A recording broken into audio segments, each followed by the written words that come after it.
Sabi ko nga, I'm not for the family name lang. I am for the people. Doon ako sa prinsipyo, nakawatan tong putang buwaka ng Genemis na ito. Alam niyang adikto sa kanyang kapatid. Buwaka ng ina, magpapaloko pa ba kayo? Diba?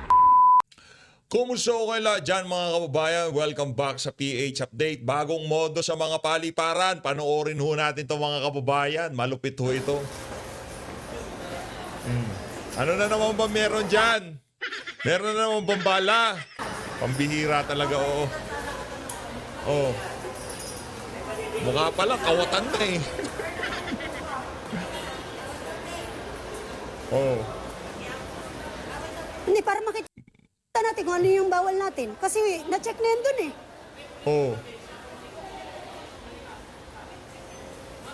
Ito atang sila madam, galing ho ata silang Japan, ha? Galing ho sila sa Japan. Oh, galing ho silang Japan, pauwi ho sila sa Pilipinas. Ngayon, gusto hong buksan ang kanilang balikbayan box. Bagong modus na naman ho ito. Meron naman hong explanation dyan ng mga kapulisan ngayong mga panahon na to. Ito ang kanilang explanation. O eto ho, sa mga nahuhulihan ng kung ano-ano sa kanilang bagahe, ha? Ito ang explanation. Ito ang explanation ng PNP, ha? Diyan sa mga kababayan nating nahuhulihan ng kung ano-ano sa kanilang mga bagahe. Merong mga bala, merong kung ano-ano. Ito ang explanation nila. Kung ito ang paliwanag ng PNP nung panahon ni Tatay Digong, naku, baka... Ito, panoorin nun natin to. Piraso lang naman at pag na-profile natin hindi naman dangerous at hindi banta sa seguridad yung ating kababayan na may dala nito, kino-confiscate lang po natin at hinahayaan na makabiyahe. So yun po yung ating polisiya na ginagawa. Kasi yung iba naman po, sasabihin nila na hindi nila alam pero upon investigation and questioning, pag nagtanong sa mga kapamilya, nilagay ng kanilang kapamilya dahil parang safe daw yung ating mga kababayan dahil anting-anting nga ito. Yun! Yun daw ang nakikitang mga bala. Alam na ho, no? Kunyari ikaw, kapamilya ka, nasa malayo kang probinsya. Ano na ho, maliwanag na yun. Na ikaw, kung isang manlalakbay, ikaw OFW, ang unang bilin sa iyo ng mga kaibigan mo, huwag kang tatanggap ng bagahe kung kani-kanino. Huwag kang magpapasabay ng kung anumang bagay kung papunta ka mang saang bahagi ng mundo. Di ba? Yun o huwag kang magdadala ng bala sa paliparan. Dahil ano yan, problema yan Excited ka nga, di ba? Ano yan mga 3 buwan pa lang ang pagitan, talagang pinaghahandaan mo na. Nanunood ka na sa YouTube kung ano yung mga do's and don'ts sa airport. Tapos maya-maya yung mga kamag-anak mo papasingitan ng bala yan. Kesyo anting-anting daw. Di ho, totoo yan. Ginugood time nyo na naman kami. Pinagtatakpan nyo na naman yung mga modus na yan dyan sa ating mga paliparan. So pagka nyan may nahulihan, ano sasabihin? Anting-anting lang. Ang naglagay dyan, mga kamag-anak nila. Imbis na kastiguhin yung mga nag-i-inspection, ngayon sinisisi pa doon sa mga kababayan nating OFW o doon sa mga kababayan nating tutungo sa ibang bansa, dyan sa mga kontrabando na yan. Yan. Nag-uumpisa na naman ho. Ano sabi ni Tatay Digong? Pag meron pang ganyang klaseng problema sa paliparan, tanggal kayong lahat. Walang maraming cheche-bureche. Panahon ni Tatay Digong, 6 na taon, wala na hong ni isang bala dyan sa naiya, wala na hong nalaglag dyan. Wala na hong nalaglag. Walang anting-anting nung panahon ni Tatay Digong. Pambihira talaga tong si one star, ito si Sir. Ibang klase ka ha, ginugood time mo kami. Ngayon, isisisi pa sa mga kababayan nating OFW. Kung mga ganong cases na hindi nila alam na may naglagay na ibang kapamilya nila. Hindi totoo yun. Hindi totoo. Malaking kasinungalingan. Ngayon, ang nangyayari na ho, kayo, mga kababayan, sa napakaraming aberya na nangyari sa paliparan, sigurado ho tayo, 100%. Kung ikaw magpapa-abroad, dyan pa lang sa pidos nyo, o kung meron pa bang pidos ngayon kasi matagal na yun 'Di ba? Yung isi-seminar kayo bago kayo umalis. Yung mga pwede at hindi pwedeng dalhin sa iyong pag-alis patungong ibang bansa. At yun isusulat nyo. Sasabihin nyo yung mga kamag-anak nyo, halimbawa dito sa bansa na to, bawal magdala ng karne. Automatic na yan, hindi pwede magdala ng karne, hindi ka papasingitan ng kamag-anak mo.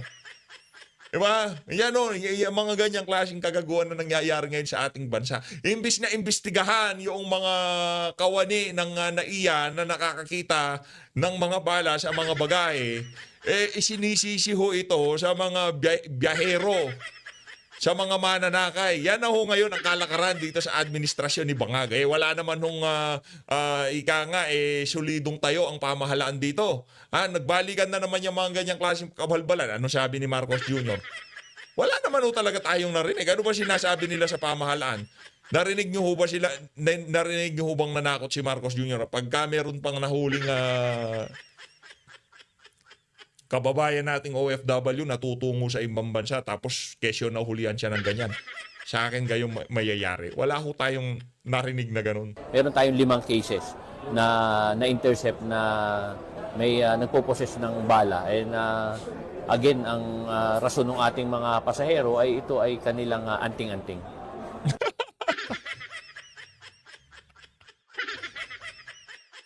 Di okay na. Anting-anting na kung anting-anting. Anak ng toko sa nagdang administrasyon. Sa 6 na taon, walang anting-anting na nakita. Bigla ngayon may anting-anting, may pulbura, anting-anting. Pagka nga naman tinamaan ka ng magaling, may pulbura, anting-anting. Hindi nyo na lang pwedeng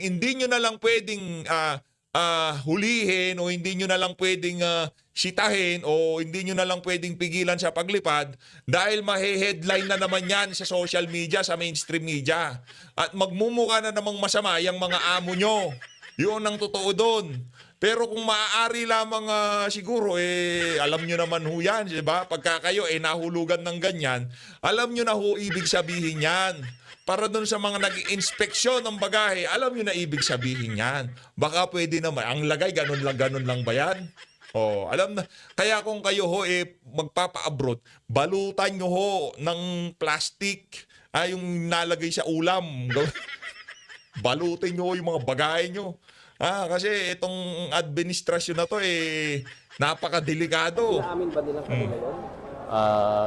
Yung iba inaamin nila pero yung iba hindi nila inaamin kasi pan-investigation naman pag alis nila ng bahay yung ibang cases nilalagay nung kanilang kapamilya. Ay hindi, Brad. Hindi napakalaking kabalbalan na noon. Alam ng mga kapamilya nila kung meron silang ganong kontrabando sa bagahe, di sila makakaalis. Yang mga yan, pag kami mag-a-abroad sa pamilya, excited lahat yan buong barangay maghahatid dyan. Ano siya, sisingitan na gano'n? Tapos para saan? Protection, alam na nila na kontrabando yon. Mga palusot nitong si Sir, bahala ka nga dyan. Ayaw na kitang pakinggan. Bahala ka dyan, dito na lang ako kay Mama Harlika. Ginugood time mo naman kami. Kapamilya, papalusutan ng kontrabando. Eto, dito tayo kay Binbin Marlika. Kawatan talaga yung mga bangag na yan. Kahit normal na tao, pinapatulan. Yan, sabi ni John. Alright? So ngayon, nakikita nyo na po, siguro naman, ramdam ninyo at nakikita ng inyong mga mata ang pagta-target sa amin lahat. Pagta-target, unang-una, ako ang tinarget, kinidnap, si Pangulong Duterte, at yan, si Doc Lorraine, I think she's in the process of her asylum also.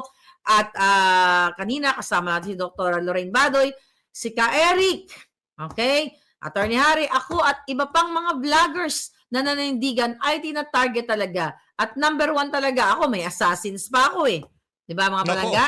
Sabi ni Miriam Hill, nakakaiyak naman ang ginagawa ng mga gobyerno, kawawa ang mga tao, kawawa ang Pilipino.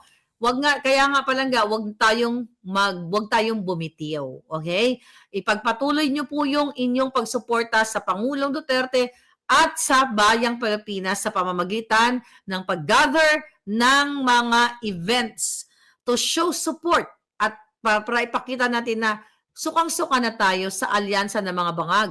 Dahil kitang-kita, very effective po ang ating pagbablog. Lahat tayo, dahil nga recently ay bulusok o bagsak talaga ang trust rating at ang approval rating ng bangag na bangag Marcos Jr. Pagpapakita ng puwersa ng boses ng mamamayang Pilipino. Kaya bilang ganti nila sa ating lahat, mag-file ng mga tahi-tahi na mga fabricated nonsense of baseless cases against us. Kasama na ako dito kahit ako hindi kandidato, kahit hindi ako ay politiko, isa ako sa, imagine mo, si Ka Eric, si Doc Lorraine, ay sila ay may party list, si Attorney Harry Roque, di ba? Pero ako, si Maharlika, ay wala namang political interest. Ibig sabihin, wala po akong party list, wala akong kandidatura, akong ano pa man, wala akong pakinabang dyan sa mga politikang yan. Pero number one target, syempre ba naman, ang ngangabel sang lola nyo, ayaw paawat. O ha? So kaya naman talagang magurgur at gusto talaga tayong ipagurgur ng mga Jotang Genimes. Yun lang yun. So dalang boses natin simula noong 2022 ay naging ugat kung bakit bumubulusok ang trust rating ng bangag na bangag at mga kidnapper na Marcos administration. Siyempre, sila Satanas ang promotor ng kidnapan sa Pilipinas dahil kitang-kita niyo naman ang Turkey extraction. But anyway, dahil sa boses natin, kaya talaga ang Maharlika ay ipinapa-target. Okay? Pinapa-target o tina-target ng mga bangag na ito. Alright, only in the Philippines, ang online voting, sabi ni, ayun na nga, mga palangga, yun nga ang intention nila, no? Talagang para dayain ang ating boto, ang boto ng mga Pilipino. Sabi ni Inds Vlog, Madam, nag-vote ako dito sa Kuwait, pero di namin na-check ang binoto namin dahil di na kami makalag-in sa account. Papaano ito? Saan kayo bumoto? Sa sa gadget ninyo or sa konsulado po kayo pumunta?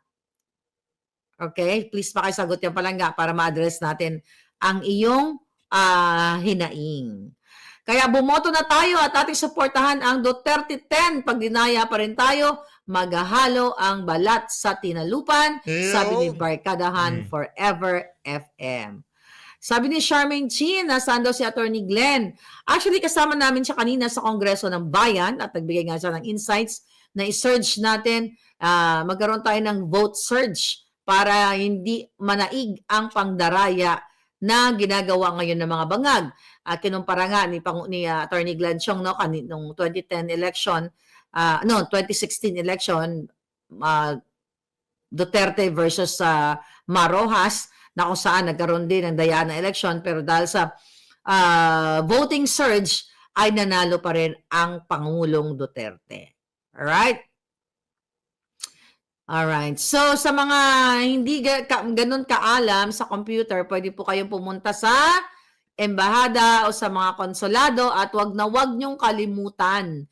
I-insist ninyo, i-assert ninyo ang rights ninyo, magdala na kayo ng listahan na iboboto ninyo at doon sa after nyo magboto, magkaroon ng QR code ba yan o yung pinapakita na what do you call it, na information right after your vote ay picturean ninyo. So pag bumoto kayo, dapat group kayo para mas marami kayong boses, screenshot ninyo. Sabi nga ni Frida, screenshot ang binoto, ilabas natin ang mga resibo. So wag niyo pong i-post sa social media kasi magkakaroon ng election offense according to Attorney Hoson. So I'm just worried doon sa naglabas at baka targeted na naman ng mga bangag. Imagine mo, ang ordinaryong Pilipino ay tinatarget ng mga bangag na ito. So mag-ingat tayo at magtulungan tayo dito mga kababayan para iwas tayo sa mga bangag na matarget kayo. Ako okay lang ako targetin nila kasi kaya ko silang labanan ng head-on. Okay? Paano naman mga OFW na walang time para makipaglaban sa mga bangag?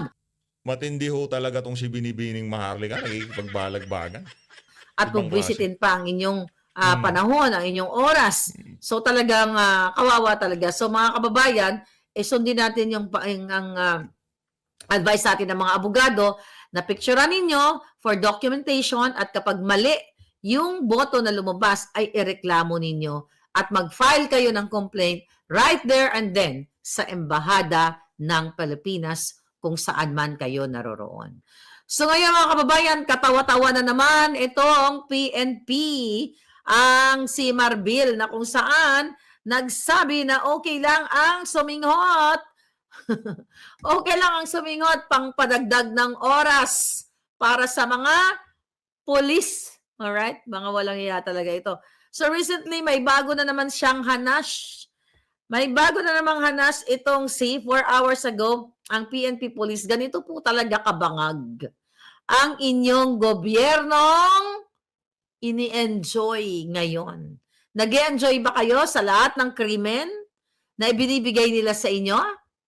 Kasi ngayon, ngayong araw na ito, 4 hours ago, nagbigay ng statement itong si Marbil na wala daw pong katotohanan ang mga issue ng kidnapping. Imagine mo, sabi niya, walang katotohanan ng mga issue ng kidnapping. PNP naglabas ng babala laban sa fake news.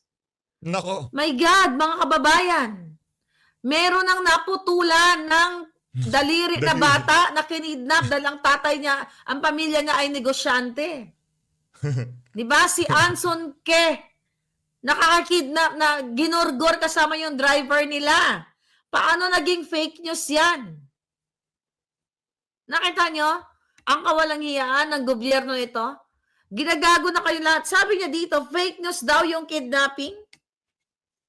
Ang sabi ng PNP ni Marbil, maaaring, sabi niya, mariing pinabulaanan ng PNP ang kumakalat na maling impormasyon sa social media na umano'y may mga kilalang negosyanteng dinukot. Eh di lahat ng media fake news. So fake news yung mga picture na nilabas, yung mga video, o yan, mga picture ng mukha ng ginorgor na mga biktima. Nakita nyo? Nasa ibang mundo yata nabubuhay itong mga bangag na ito. Talagang bangag na bangag sila.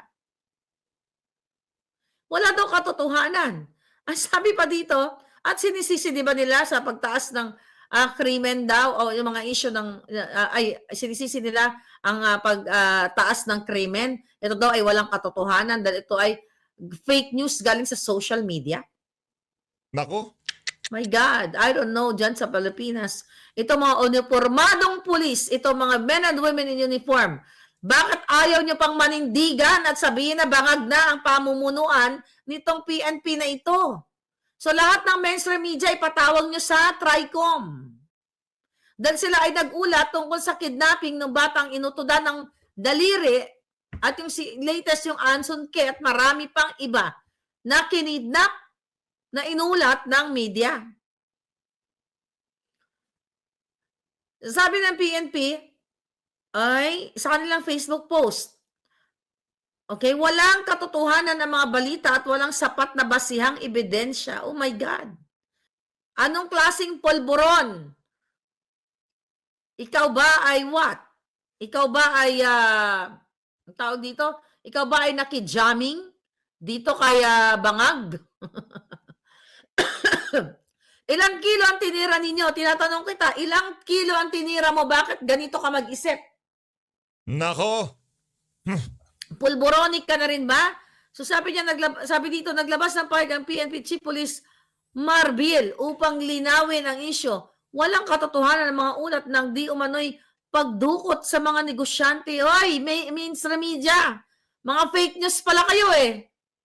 O so wala, zero kidnapping sa ating bansa. Wow, ang galing-galing ni Bangag. Kaya naman pala bagsak ang kanyang trust rating. Kaya naman pala ayaw ng mamuhunan ng even ng mga Filipino Americans o yung mga Pilipino na nasa ibang bansa na nagkaroon ng naturalization sa iba't ibang mga bansa. Ayaw nang magbakasyon sa Pilipinas o mag-put up ng mga negosyo dahil sa airport pa lang ay tinatamnan na sila ng bala. 'Di ba? O sabi ng PNP, okay? Wala daw katotohanan ang mga ulat na pandurukot sa mga negosyante. Tapos sabi pa ng PNP, hindi natin papayagan ang ganitong uri ng panlilinlang. May mga saltik, ang lakas ng amats na mga ito. Ang lakas mo ng tama sa utak ng mga bangag na ito, no? Sabi pa dito, ang sino mang mapatunayang nagpapakalat ng fake news ay mananagot sa batas. O di panagutin nyo lahat ng mainstream media, isara nyo na lahat. Kung ito ay fake news, tanggalan nyo na ng prangkisa ang mainstream media. Sabi nga ni Bergatan, ang lakas talaga ng tama ni Marbil. Marbil, ano ba ang tinira mo? Sabi ni Vega Warpada Marlica, I told you, super haba ng mga sungay ng mga walang hiyang mainstream media na yan. Ayon nga kay Lee Q1. Okay? Media ang totoong cause ng paglubog ng Pilipinas. Yes. Kitang-kita naman yan, mga kababayan. Okay? Sabi ng PNP, binigyan diin ni Marbil na bukas ang PNP sa anumang lehitimong ulat o impormasyon. Kung may mga seryosong alalahanin, may mga tamang ahensyang maaaring lapitan tulad ng Office of the Chief PNP, CIDG. Wala na pong tiwala ang Pilipino sa CIDG. Sa mga pulis mismo dahil pinapayagan ninyong tumira ang inyong mga tauhan ng pulburon o asin o kung ano pa man tinitira niyo to extend hours. Paano magtitiwala ang Pilipino? Paano magtitiwala ang Pilipino kay Torre? Nakitang-kita kung paano mangharas sa mga vloggers sa KOJC at ang paggaras sa abogado ni Pangulong Duterte nung araw ng kinidnap nila ang Pangulong Duterte at ipinagkanulo sa ibang lahi. My God, I hate drugs, sabi nga ni Pangulong Duterte. Diyan daw ang mga anti-kidnapping. Kita mo nga, nagbuhol-buhol na ang mga kasinungalingan ng AKG Group. Naalala ninyo nung press con itong si DILG Secretary Remulla na sinasabi niya na wala daw naganap na ransom money doon sa 14-year-old na bata na pinutulan ng daliri. Pero prior to that, ay nagkaroon ng kabayaran based sa information na binigay sa atin ng informant at yun ay pinakita na natin sa inyo, binlog natin yan noong February pa kasi February nangyari yan. Ngayon mga kababayan,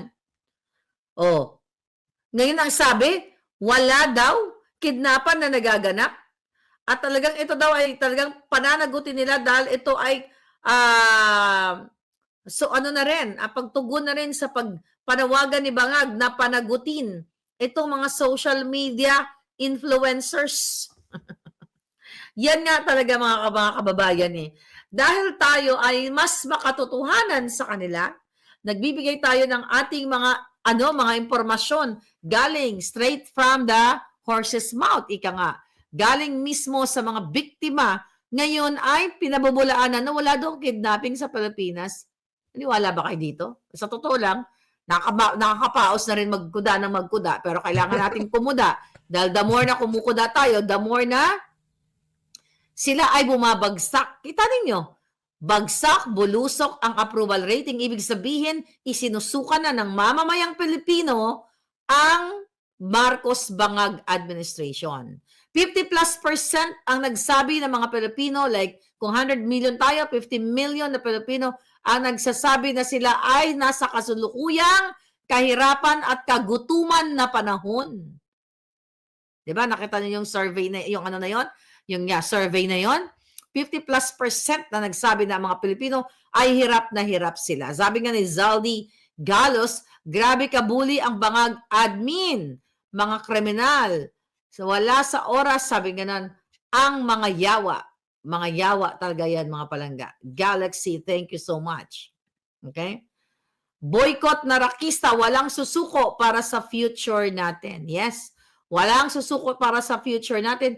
Nakakatakot na po umuwi sa Pilipinas, sabi ni Jensen 1916. Kaya nga sabi ko sa inyo, kung meron kayong kakayahan na magbakasyon, imbis na lostayin nyo ang pera ninyo sa Pilipinas, at ito ay,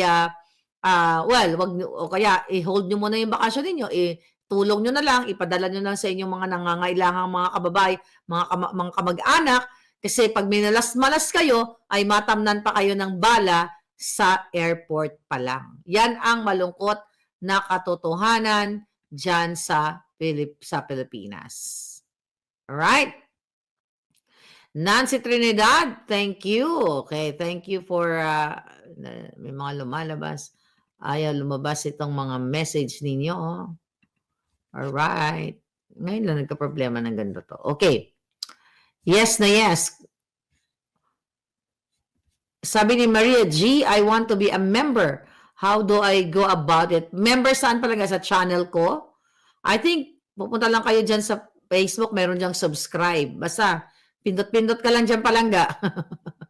Basta alam ko, pinipindot lang yan eh. I-explore mo lang, hindi kita maturuan dahil hindi ko rin alam kung paano talaga mag-member sa aking YouTube. Alam ko, pipindot ka lang na ganyan. Subscribe, just follow the instructions. Hello, Maharlika. Grabe ang dayan sa online voting, pati dito sa amin sa UAE, Duterte 10 binoto. Kaso 3 lang ang lumabas at 7 sa alyansa ng mga yawa. Sabi ni Maisug from Dubai. Yun nga mga kababayan, nakakarimarim talaga dahil sabi nga namin ni Attorney Glenn, intended talaga ang pandaraya nila. So ang gagawin ninyo, sa mga hindi pa nakaboto or sa mga nakaboto, kung meron kayong pictures, screenshots, nito ay ireklamo ninyo sa embahada o sa mga konsulado. Mag-file po kayo ng complaint at gagamitin natin yan later para sa pag-file ng case sa kanila o kung ano pa man ang pwedeng gawin ng ating mga magigiting na abogado. Isa po yan sa advice ni Attorney Glenn Chong kanina. So sa mga hindi pa po naka-online vote, okay? Siguraduhin ninyo na nakalista ang inyong mga kandidato. Duterte 10 plus 2 minus Amy Marcos, of course. Iyo, diba? siyempre. Hindi Ngayon, kasali yan. itatapat ninyo doon sa result, kumbaga doon sa QR code na lumalabas, na nakalabas kung sino mga binoto ninyo. Itapat ninyo at yan ay inyong document o inyong ebidensya na magagamit sa pag-file ng complaint diyan sa konsulado o sa embahada. Yan po ang gawin ninyo. Ang embahada, bayad pa din yan sa admin, Miss Marlica. Paano yan? Sabi ni Aibol. Yun na nga, alam naman natin yan, na ang mga inuupo na mga consular officers o mga konsul o mga ambassador, yan po ay appointed ng Bangag Administration. Kaya yan sila ay nagsisilbi sa Bangag na administration. Kahit, kumbaga, sila ay sunod-sunuran lamang. Kaya nga, gagawa tayo ng paraan kung paano natin ma-counter yung mga tuta ni Bangag. I-assert natin yung tama, i-insist natin yung ating mga karapatan para what? Okay? Para managot yung mawalang hiyan yan. Huwag kayong mawala ng pag-asa. Kahit sila ay mga aso ni Bangag, you know, masusolusyonan din natin yan. Huwag po kayo panghinaan. Iboto natin ang Duterte 10. Sabi ni New Vapor, tumahimik na po yung ibang vloggers pushing for us to vote for Amy. It's already dividing the DDS. Ngayon, sabi ko nga sa inyo, at the end of the day, kayo po ang masusunod sa inyong boto. Ako talaga, ang stand ko, my support sa mga Duterte kay Inday Sara ay hindi po magbabago kahit itinaas niya ang kamay ni Amy Marcos. Tayo rin naman ho dito sa PH Update, kahit hindi ho natin sinusuportahan niyang si Manggagamit, yung suporta ho natin dito kay Vice President Sara Duterte, talagang nandun pa rin nandun pa rin ho sa pinakatugatog. Ganun ho yung suporta natin dito kay Vice President Sara Duterte. Yun nga lang, pagdating ho talaga dito kay Amy Marcos, hindi ho natin siya masasamahan. Dahil mayroon siyang strategy. Okay? Siya lang ang makakapagsabi niyan in the future kung ano yung strategy niya. Pero ako, sabi ko kahit pag gawin niyang trumpo si Amy, never again. Never again? Never again. At dyan, at yung ano na yan, at yung tayo na yan, hindi dahil gusto nating suwayin itong si Vice President Sara Duterte. Yun, ika nga personal conviction. Yung personal ho nating desisyon bilang isang Pilipino. O ano ho yan, yung prinsipyo na ho pinag-uusapan dito. Hindi, pagdating ho kasi dito sa mga Marcos na to, sa dami ho ng perwisyong inihatid nila sa sambayan ng Pilipino, malabo na hong mapatawad pa ho natin tong mga to. Kung darating yung panahon, ipapatapon ho sila dyan sa Hawaii, naku, huwag na silang babalik sa Pilipinas. Kahit kailan. Make sure na ipasok ninyo yung Duterte 10. Tandaan ninyo, we have to be realistic. Hindi po makakapasok, kahit iboto pa natin actually ang Duterte 10, we have to be realistic na hindi talaga lahat yan makakapasok. Okay? Kasi dadayain at dadayain nila ang halalan, mga kababayan, pero never, never, never again kay Mangga. Never. Okay? Base yan sa prinsipyo ako. Based sa prinsipyo. Di Hindi na makakaisa dahil, yan. siya ay inano ni Inday Sara. Sabi ko nga may sariling strategy si Inday Sara. Pero para sa akin, para sa inyo mga nabudol na, never again sa mga kawatan, mambubudol na Amy Marcos dahil alam niyang adictus benedictus ang kanyang kapatid. Pero ayaw niyang magsalita. Right? No way to Marcos. Hindi na yan mananalo si Amy Marcos. Kaya wag nyo nang iboto. Yan lang ang sa akin. Yan ngayon. Ako, ito ay perspective ng isang hindi nakikinabang sa kahit kaninong politiko. Di ba? Kung ako ay nakikinabang kay Inday Sara Duterte, edi, tatango-tango lang ako sa kanya, but I have principle in life. Never again sa mga Marcos. Ilubog nyo na yan. Bulusukin nyo. Pero hindi naman ho ibig sabihin na yung mga susunod dito kay VP Sara, nakikinabang na ho sila, ha? Liwanagin ho natin yan. Karamihan ho sa mga yan, talagang gusto lang ho nilang suportahan itong stand na to ni VP Sara. Ika nga, sa kabila ng mga nangyari dito kay Amy Marcos, sa kanyang mga ginawang pagpaparinig, kabudulan sa mga nakalipas na panahon, mas nangingibabaw pa rin ho sa kanila yung pagsunod nila dito kay VP Sara. Mahal ho natin si Vice President Sara Duterte. Siya ho ang next to Tatay Dugong, ika nga Siya ho ang next dito kay dating Pangulong Rodrigo Duterte. Pero itong hindi ho natin pagsunod na to, hindi ho ibig sabihin na yung pagtitiwala natin dito kay VP, nawala na ho. Ibig sabihin, hindi na natin siya pinagkakatiwalaan sa mga susunod na panahon. Si VP Sara Duterte pa rin ho, ating pinagkakatiwalaan, respeto, at talagang siya ho gusto nating mag-lead sa ating bansa sa mga susunod na panahon. Pero dito ho sa isa na to, kay Senator Amy Marcos, hindi ho talaga tayo dyan. Kumbaga, medyo hindi ho talaga natin susuportahan yan kahit na anong mangyari. Alam mo natin may dahilan itong si VP Sara. At kung ano man yung dahilan na yon, ngayong mga panahon na to, siya lang ho nakakaalam. Pero ang sinasabi ng iba natin mga kasama, kumbaga, strategy talaga yan ngayong mga panahon na to dahil aminin natin hindi, mahihirapan tayo. Kaya nga, as much as possible, kinakampanya nga ho natin na lahat ng kandidato natin ay makapasok. Mahihirapan tayo pero ang tanong, imposible ho ba na mapanalo natin na 10? Posible ho natin silang mapanalo kung magtutulong-tulong tayo. Yun ang ating sigurado dito. Kung ang tinatanong nyo ho, mahirap.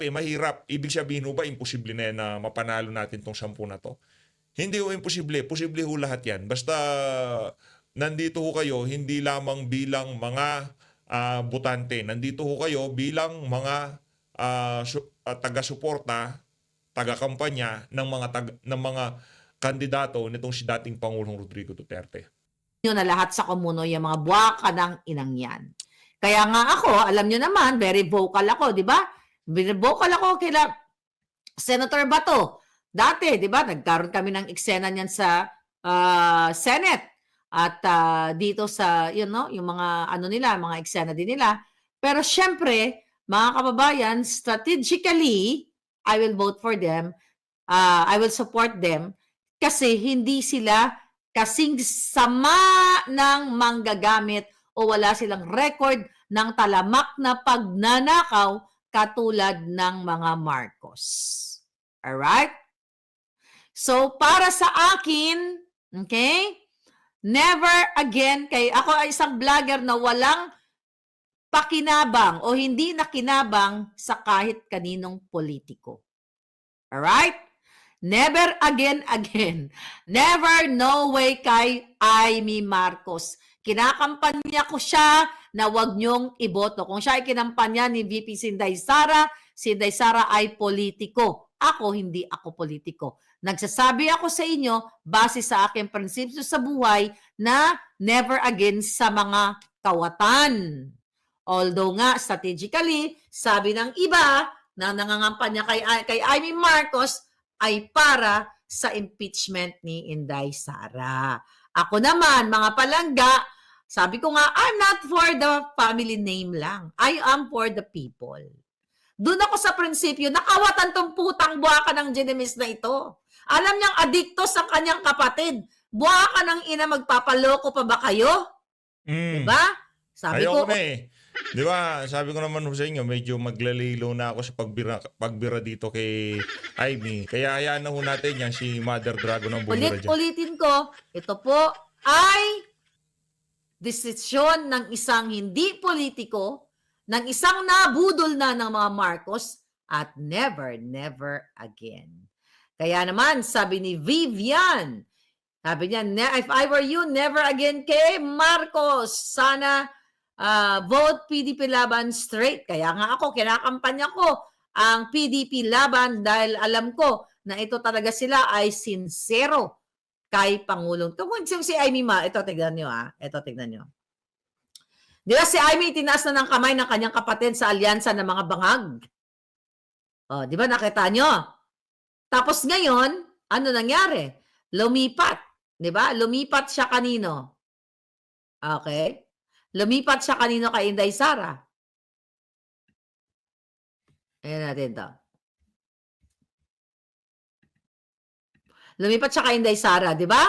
I don't know kung ano naging talks nila. Pero anyway, una, kung siya talaga ay may nagsend sa atin, okay. So kung siya talaga ay talagang para sa mga Duterte, bakit pa siya nagmamangka sa dalawang ilog sa kapatid niya? Same with Camille, no? Villar. Pero si Camille Villaro, suportahan natin yan. Dito kasi kay Senator Raimi, masyado siyang kumbaga, sinubukan niya timplahin ng tubig eh.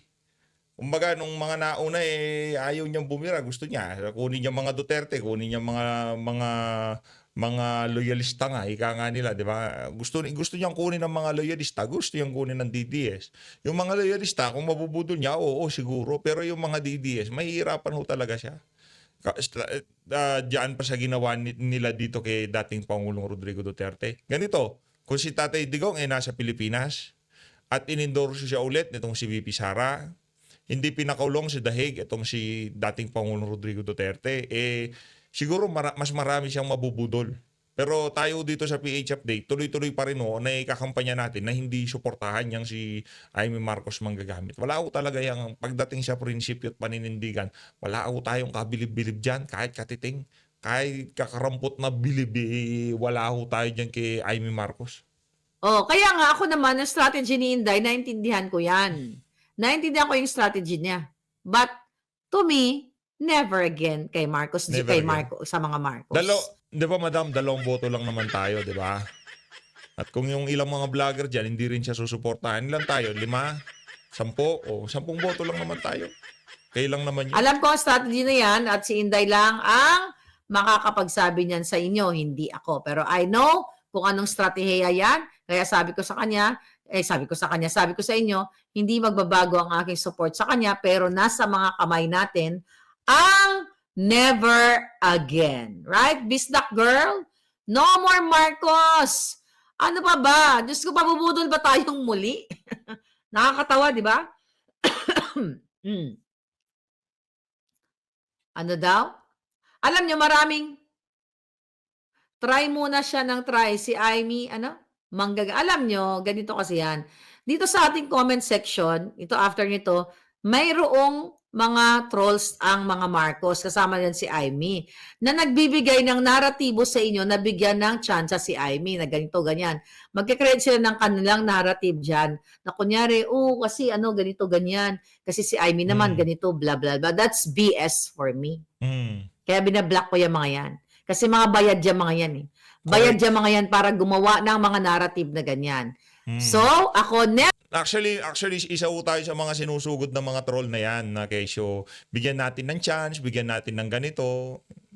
Pero kung papakinggan ho natin ang sinasabi ng mga talagang taga-suporta ni dating Pangulong Rodrigo Duterte, kung pwede lang ihatid dyan sa Ilocos Norte yan si Amy, hinatid na ho nila yung ali na yan. Wala ho tayong maaasahan dyan kay Amy Marcos. Siguro sa impeachment ni VP Sara, boboto yan na hindi siya pabor. Pero ang tanong, kawalan ho ba siya kung sakaling hindi siya manalo diyan sa impeachment na yan. Mga kababayan, kung maipanalo ho natin tong 10 na to, meron ho tayong mga mabibigat na abogado diyan. Hindi yung mga nag-aabu-abugaduhan lang. Abogado ba si Aimee? Pagdating sa tanungan, sino mas merong magbibigay ng matinding pag-emphasize sa mga punto de vista? Si Congressman Rodante Marcoleta o yan si Aimee Marcos? Sagot. O pagdating sa pagtingin ng anggulo, kung magkakaroon ng tanungan dyan sa hearing sa Senado, sino ang mas mabigat na bumalagbag? Si Attorney Vic Rodriguez o yung si Aimee Marcos? Sagot. Sinong, sa tingin nyo mga kababayan, Attorney Lambino, hindi na ho natin pwedeng pagtalunan yan. Mahusay na abogado ho yan si Attorney Raul Lambino. Kaya ang sinasabi ho natin dito, isang boto yan. Naniniwala tayo, importante yan. Pero pagdating doon sa magiging tayo nitong mga kandidato natin na to, sa papalapit na impeachment trial diyan sa Senado, hindi naman ho putyo-putyo yung mga kandidato natin na yan. At sigurado ho tayo, mabibigat ang kanilang mga itatanong sa mga witness na ilalatag. O kung ganito na lang, magiging parehas sila sa pagtimbang sa mga ilalatag na ebidensya ng prosecution at ng defense panel diyan sa papalapit na impeachment trial. Kumbaga wala ho silang halong politika. Kung mabigat ang ebidensya, sa tingin ho natin kung talagang nagsusubigaw ng mga ebidensya at walang lusot si BP Sara, may mga prinsipyo yung mga tao na yan. Pero ngayon pa lang ho kasi di pa nag-uumpisa, alam na natin na kargado yung impeachment na yan. Kaya ngayon pa lang alam na ho natin kung anong magiging tayo ng ating mga kandidato na yan. As always, maraming salamat po sa pag-support sa PH Update. Mag-ingat po kayo lahat. Mahalin natin ng Pilipinas. Maraming salamat po mga kababayan.